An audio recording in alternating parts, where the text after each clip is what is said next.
The Assembly will hear an address by His Excellency Donald Trump, President of the United States of America. I request protocol to escort His President, His Excellency.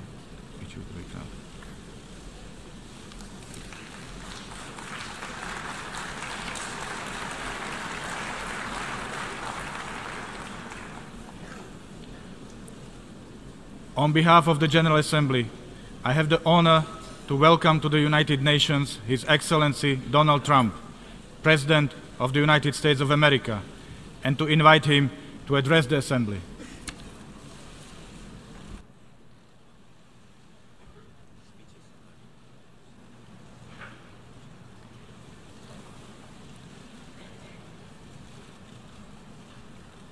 Mr. Secretary General, Mr. President, world leaders, and distinguished delegates, welcome to New York.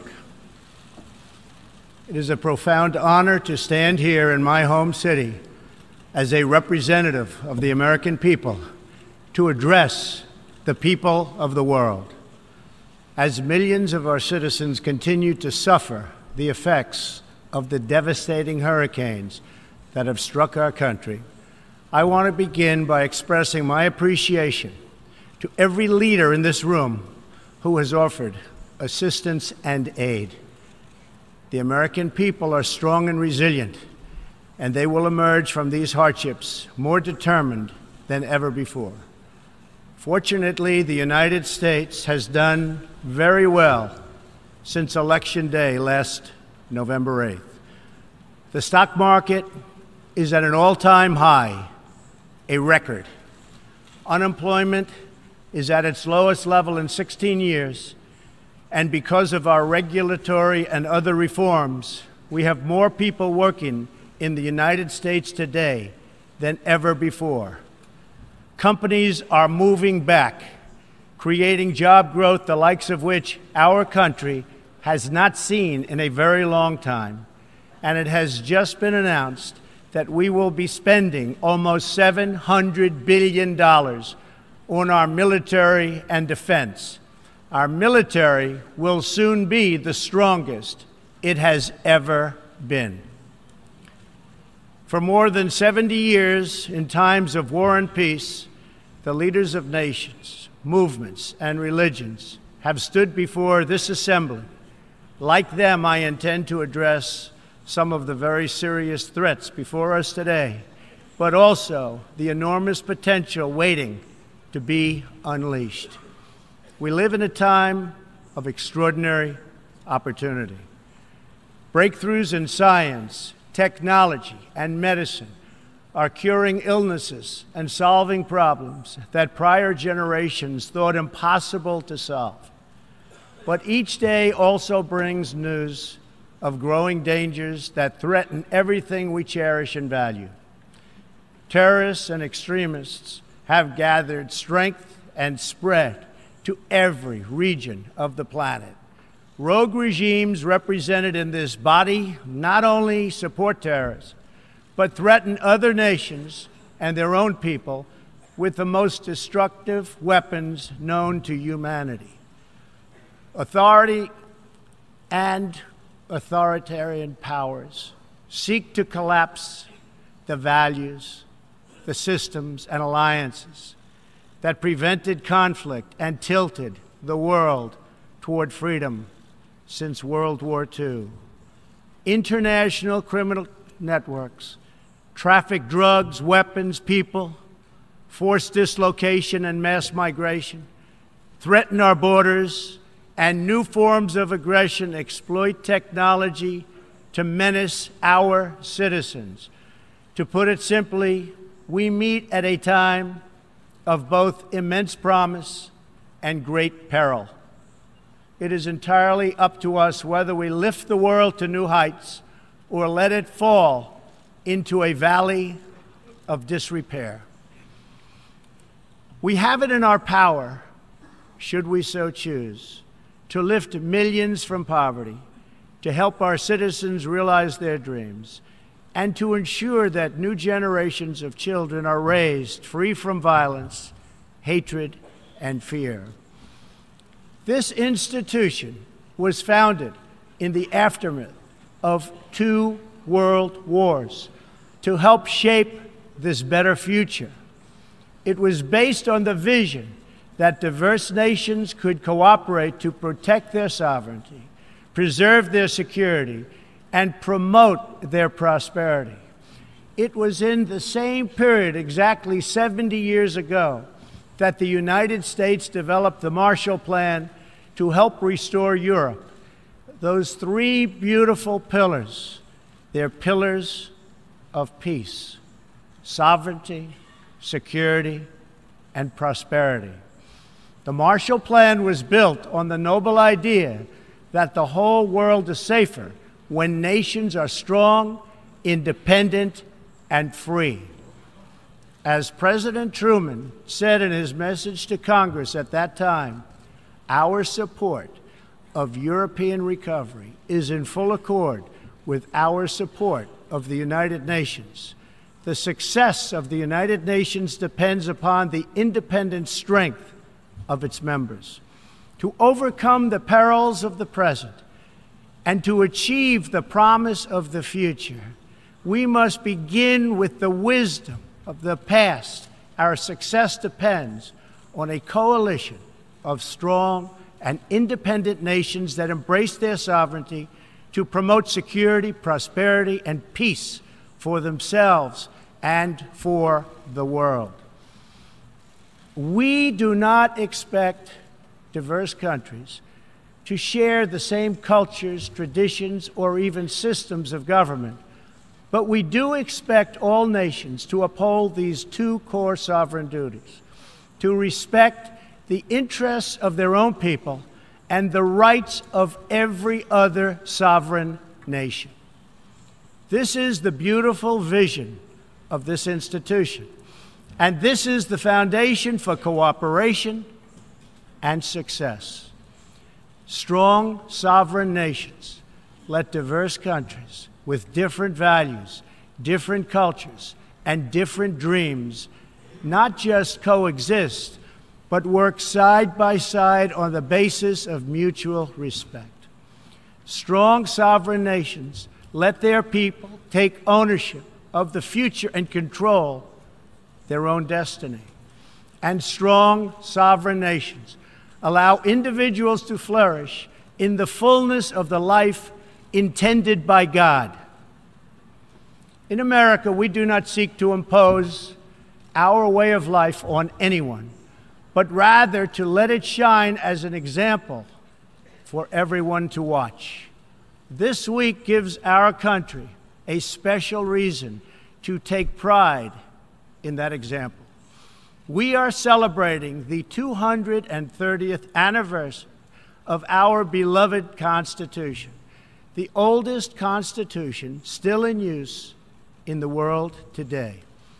This timeless document has been the foundation of peace, prosperity, and freedom for the Americans and for countless millions around the globe whose own countries have found inspiration in its respect for human nature, human dignity, and the rule of law.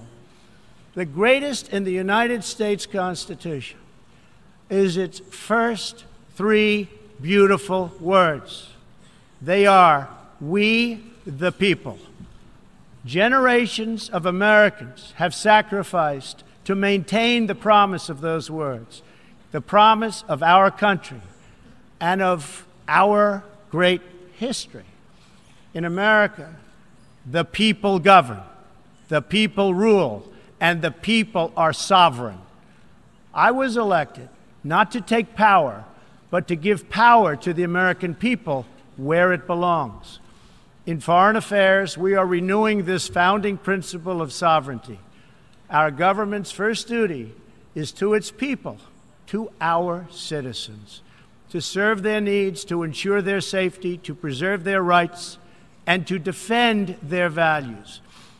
As President of the United States, I will always put America first, just like you, as the leaders of your countries, will always and should always put your countries first.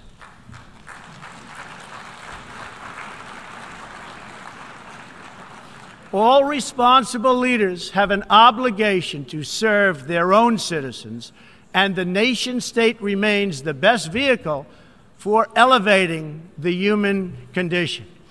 But making a better life for our people also requires us to work together in close harmony and unity to create a more safe and peaceful future for all people. The United States will forever be a great friend to the world, and especially to its allies. But we can no longer be taken advantage of or enter into a one-sided deal where the United States gets nothing in return. As long as I hold this office, I will defend America's interests above all else. But in fulfilling our obligations to our own nations, we also realize that it's in everyone's interest to seek a future where all nations can be sovereign, prosperous, and secure. America does more than speak for the values expressed in the United Nations Charter. Our citizens have paid the ultimate price to defend our freedom and the freedom of many nations represented in this great hall. America's devotion is measured on the battlefields where our young men and women have fought and sacrificed alongside of our allies. From the beaches of Europe to the deserts of the Middle East to the jungles of Asia. It is an eternal credit to the American character that even after we and our allies emerged victorious from the bloodiest war in history, we did not seek territorial expansion or attempt to oppose and impose our way of life on others. Instead, we helped build institutions such as this one to defend the sovereignty, security, and prosperity for all. For the diverse nations of the world, this is our hope. We want harmony and friendship, not conflict and strife. We are guided by outcomes, not ideology. We have a policy of principled realism rooted in shared goals, interests, and values. That realism forces us to confront a question facing every leader and nation in this room. It is a question we cannot escape or avoid. We will slide down the path of complacency, numb to the challenges, threats, and even wars that we face. Or do we have enough strength and pride to confront those dangers today so that our citizens can enjoy peace and prosperity tomorrow? If we desire to lift up our citizens, if we aspire to the approval of history, then we must fulfill our sovereign duties to the people we faithfully represent. We must protect our nations, their interests, and their futures. We must reject threats to sovereignty from the Ukraine to the South China Sea. We must uphold respect for law, respect for borders, and respect for culture, and the peaceful engagement these allow. And just as the founders of this body intended, we must work together and confront together those who threaten us with chaos, turmoil, and terror. The scourge of our planet today is a small group of rogue regimes that violate every principle on which the United Nations is based. They respect neither their own citizens nor the sovereign rights of their countries. If the righteous many do not confront the wicked few, then evil will triumph. When decent people and nations become bystanders to history, the forces of destruction only gather power and strength. No one has shown more contempt for other nations and for the well-being of their own people than the depraved regime in North Korea.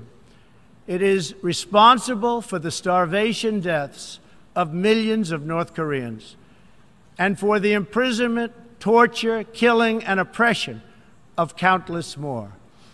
We were all witness to the regime's deadly abuse when an innocent American college student, Otto Warmbier, was returned to America only to die a few days later. We saw it in the assassination of the dictator's brother using banned nerve agents in an international airport. We know it kidnapped a sweet 13-year-old Japanese girl from a beach in her own country to enslave her as a language tutor for North Korea's spies. If this is not twisted enough, now North Korea's reckless pursuit of nuclear weapons and ballistic missiles threatens the entire world with unthinkable loss of human life. It is an outrage that some nations would not only trade with such a regime, but would arm, supply, and financially support a country that imperils the world with nuclear conflict.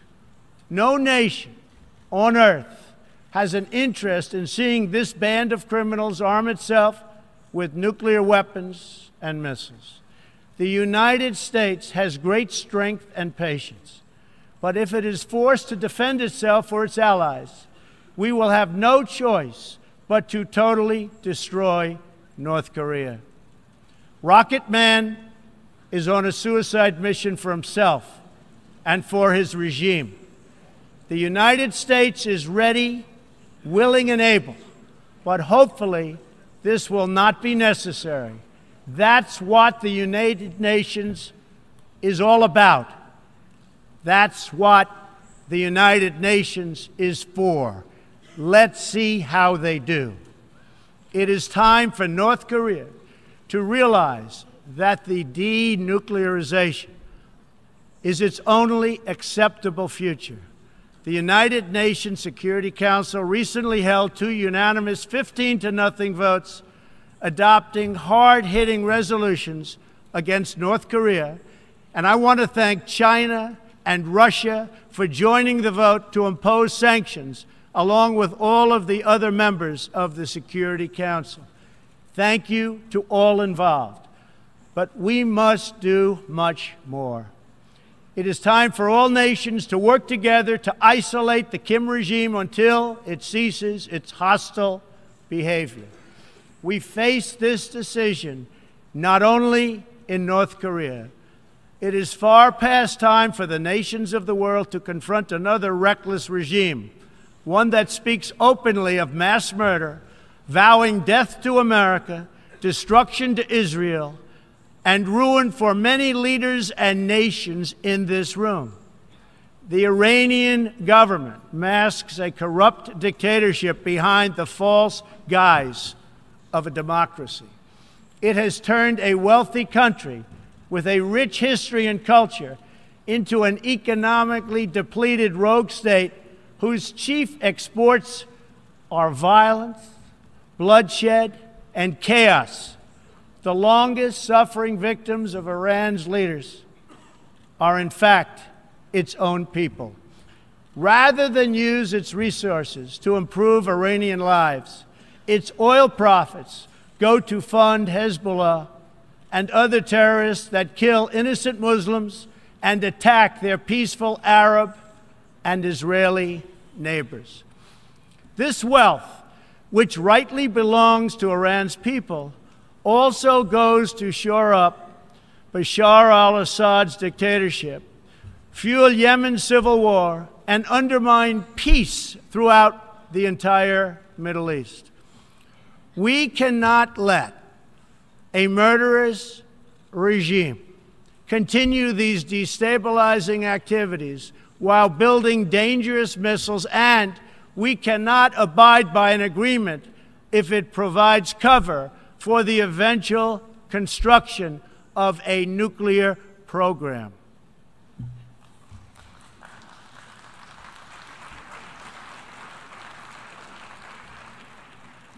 The Iran deal was one of the worst and most one-sided transactions the United States has ever entered into. Frankly, that deal is an embarrassment to the United States, and I don't think you've heard the last of it, believe me. It is time for the entire world to join us in demanding that Iran's government end its pursuit of death and destruction. It is time for the regime to free all Americans and citizens of other nations that they have unjustly detained. And above all, Iran's government must stop supporting terrorists, begin serving its own people, and respect the sovereign rights of its neighbors. The entire world understands that the good people of Iran want change. And other than the vast military power of the United States, that Iran's people are what their leaders fear the most. This is what causes the regime to restrict internet access, tear down satellite dishes, shoot unarmed student protesters, and imprison political reformers. Oppressive regimes cannot endure forever, and the day will come when the people will face a choice. Will they continue down the path of poverty, bloodshed, and terror? Or will the Iranian people return to the nation's proud roots as a center of civilization, culture, and wealth, where their people can be happy and prosperous once again? The Iranian regime's support for terror is in stark contrast to the recent commitments of many of its neighbors to fight terrorism and halt its financing. In Saudi Arabia early last year, I was greatly honored to address the leaders of more than 50 Arab and Muslim nations. We agreed that all responsible nations must work together to confront terrorists and the Islamic extremism that inspires them. We will stop radical Islamic terrorism because we cannot allow it to tear up our nation and indeed to tear up the entire world. We must deny the terrorists safe haven, transit, funding, and any form of support for their vile and sinister ideology. We must drive them out of our nations. It is time to expose and hold responsible those countries who support and finance terror groups like Al-Qaeda, Hezbollah, the Taliban, and others that slaughter innocent people.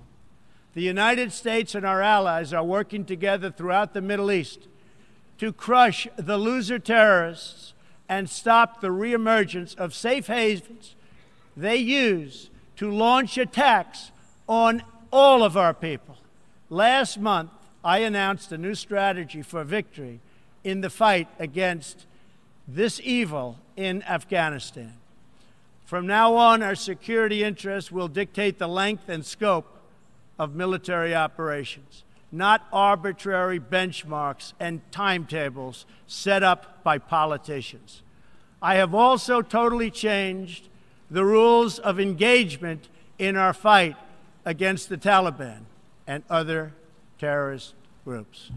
In Syria and Iraq, we have made big gains toward lasting defeat of ISIS.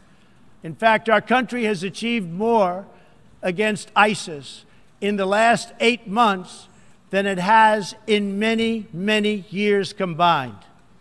We seek the de-escalation of the Syrian conflict and a political solution that honors the will of the Syrian people.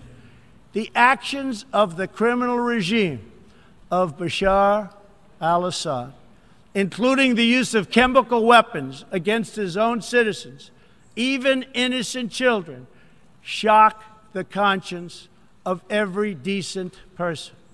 No society can be safe if banned chemical weapons are allowed to spread.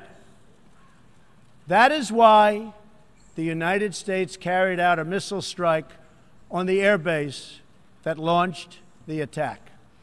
We appreciate the efforts of the United Nations agencies that are providing vital humanitarian assistance in areas liberated from ISIS, and we especially thank Jordan, Turkey, and Lebanon for their role in hosting refugees from the Syrian conflict. The United States is a compassionate nation and has spent billions and billions of dollars in helping to support this effort. We seek an approach to refugee resettlement that is designed to help these horribly treated people and which enables their eventual return to their home countries to be part of the rebuilding process. For the cost of resettling one refugee in the United States, we can assist more than 10 in their home region.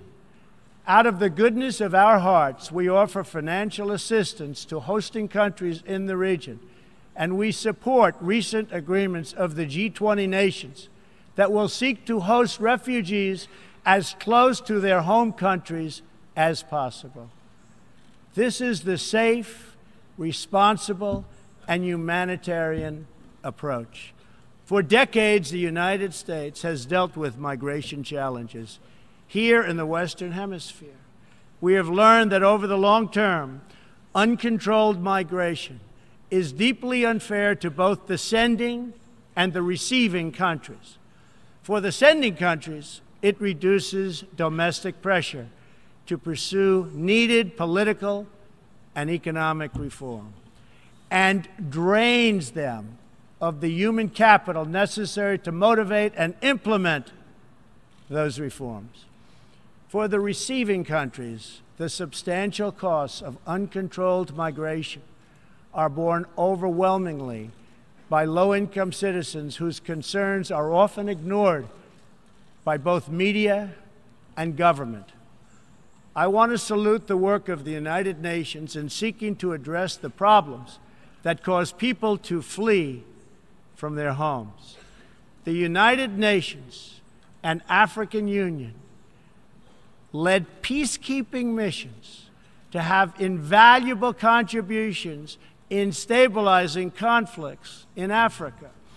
The United States continues to lead the world in humanitarian assistance, including famine prevention and relief in South Sudan, Somalia, and northern Nigeria and Yemen.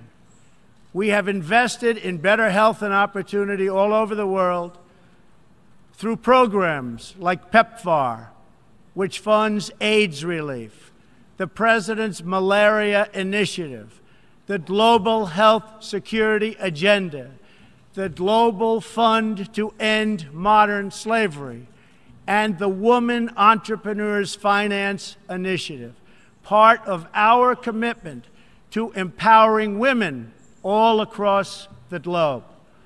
We also thank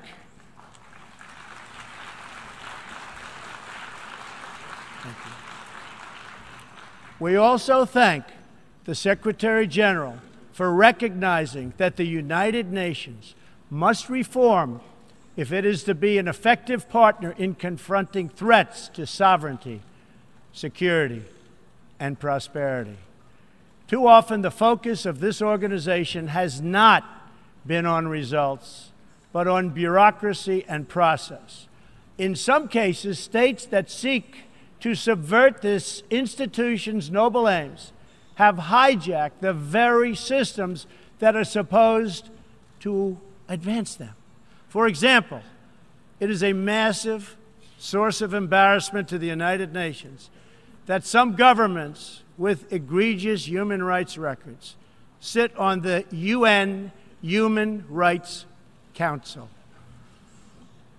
The United States is one out of 193 countries in the United Nations, and yet we pay 22% of the entire budget and more. In fact, we pay far more than anybody realizes.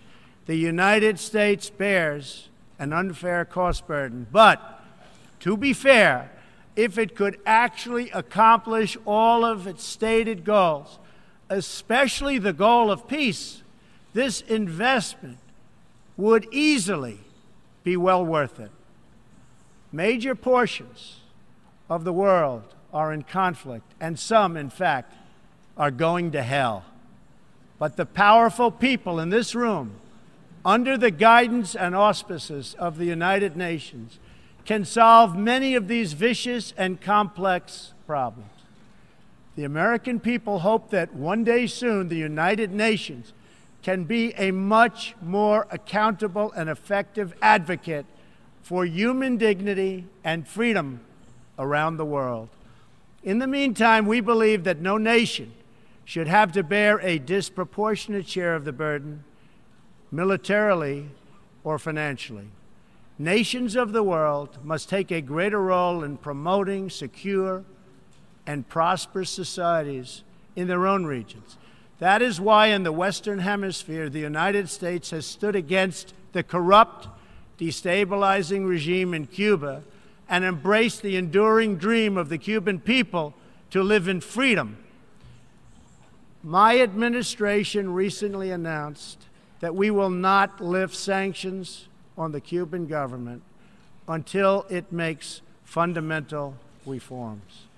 We have also imposed tough, calibrated sanctions on the socialist Maduro regime in Venezuela, which has brought a once thriving nation to the brink of total collapse. The socialist dictatorship of Nicolas Maduro has inflicted terrible pain and suffering on the good people of that country. This corrupt regime destroyed a prosperous nation by imposing a failed ideology that has produced poverty and misery everywhere it has been tried. To make matters worse, Maduro has defied his own people, stealing power from their elected representatives to preserve his disastrous rule. The Venezuelan people are starving, and their country is collapsing. Their democratic institutions are being destroyed. This situation is completely unacceptable, and we cannot stand by and watch.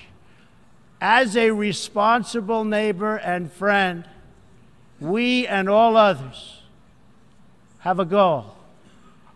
That goal is to help them regain their freedom, recover their country, and restore their democracy. I would like to thank leaders in this room for condemning the regime and providing vital support to the Venezuelan people. The United States has taken important steps to hold the regime accountable. We are prepared to take further action if the government of Venezuela persists on its path to impose authoritarian rule on the Venezuelan people. We are fortunate to have incredibly strong and healthy trade relationships with many of the Latin American countries gathered here today. Our economic bond forms a critical foundation for advancing peace and prosperity for all of our people and all of our neighbors. I ask every country represented here today to be prepared to do more to address this very real crisis. We call for the full restoration of democracy and political freedoms in Venezuela.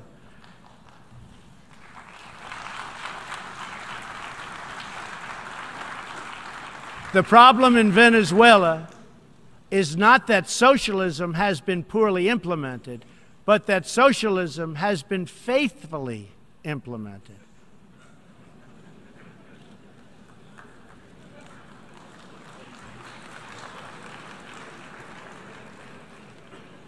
From the Soviet Union to Cuba to Venezuela, wherever true socialism or communism has been adopted, it has delivered anguish and devastation and failure. Those who preach the tenets of these discredited ideologies only contribute to the continued suffering of the people who live under these cruel systems. America stands with every person living under a brutal regime. Our respect for sovereignty is also a call for action. All people deserve a government that cares for their safety, their interests, and their well-being, including their prosperity. In America, we seek stronger ties of business and trade with all nations of goodwill. But this trade must be fair and it must be reciprocal. For too long, the American people were told that mammoth multinational trade deals, unaccountable international tribunals, and powerful global bureaucracies were the best way to promote their success. But as those promises flowed, millions of jobs vanished and thousands of factories disappeared. Others gamed the system and broke the rules. And our great middle class, once the bedrock of American prosperity, was forgotten and left behind. But they are forgotten no more, and they will never be forgotten again. While America will pursue cooperation and commerce with other nations, we are renewing our commitment to the first duty of every government, the duty of our citizens. This bond is the source of America's strength and that of every responsible nation represented here today. If this organization is to have any hope of successfully confronting the challenges before us, it will depend, as President Truman said some 70 years ago, on the independent strength of its members. If we are to embrace the opportunities of the future and overcome the present dangers together, there can be no substitute for strong, sovereign, and independent nations. Nations that are rooted in their histories and invested in their destinies. Nations that seek allies to befriend, not enemies to conquer. And most important of all, nations that are home to patriots, to men and women who are willing to sacrifice for their countries, their fellow citizens, and for all that is best in the human spirit. In remembering the great victory that led to this body's founding, we must never forget that those heroes who fought against evil also fought for the nations that they loved. Patriotism led the Poles to die to save Poland, the French to fight for a free France, and the Brits to stand strong for Britain.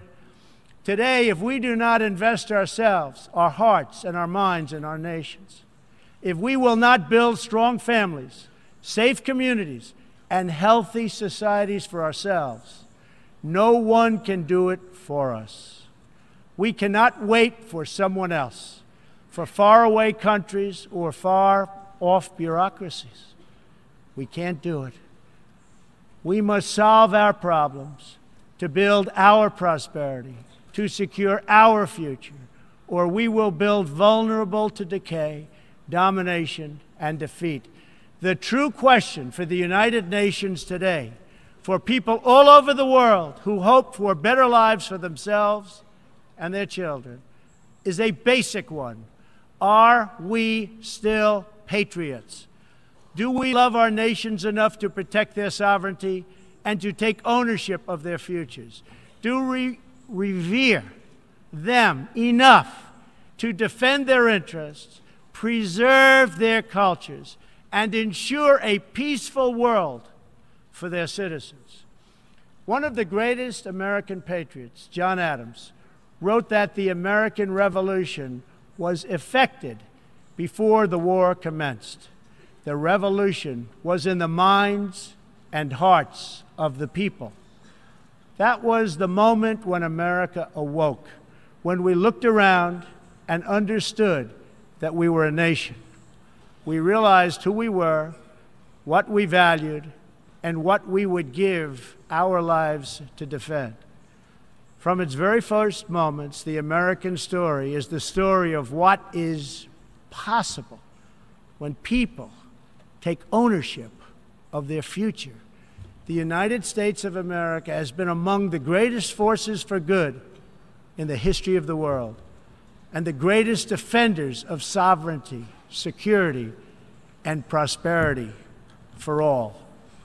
Now we are calling for a great reawakening of nations, for the revival of their spirits, their pride, their people, and their patriotism. History is asking us whether we are up to the task.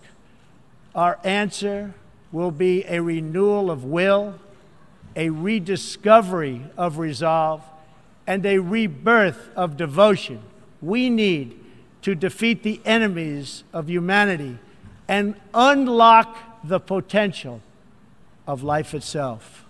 Our hope is a word and world of proud, independent nations that embrace their duties, seek friendship, respect others, and make common cause in the greatest shared interest of all, a future of dignity and peace for the people of this wonderful earth.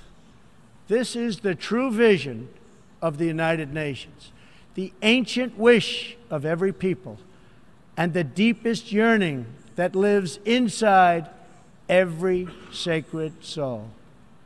So let this be our mission, and let this be our message to the world.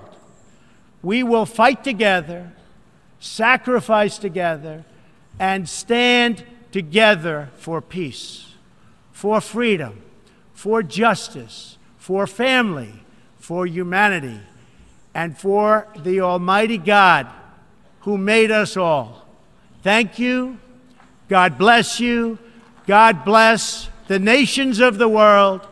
And God bless the United States of America. Thank you very much.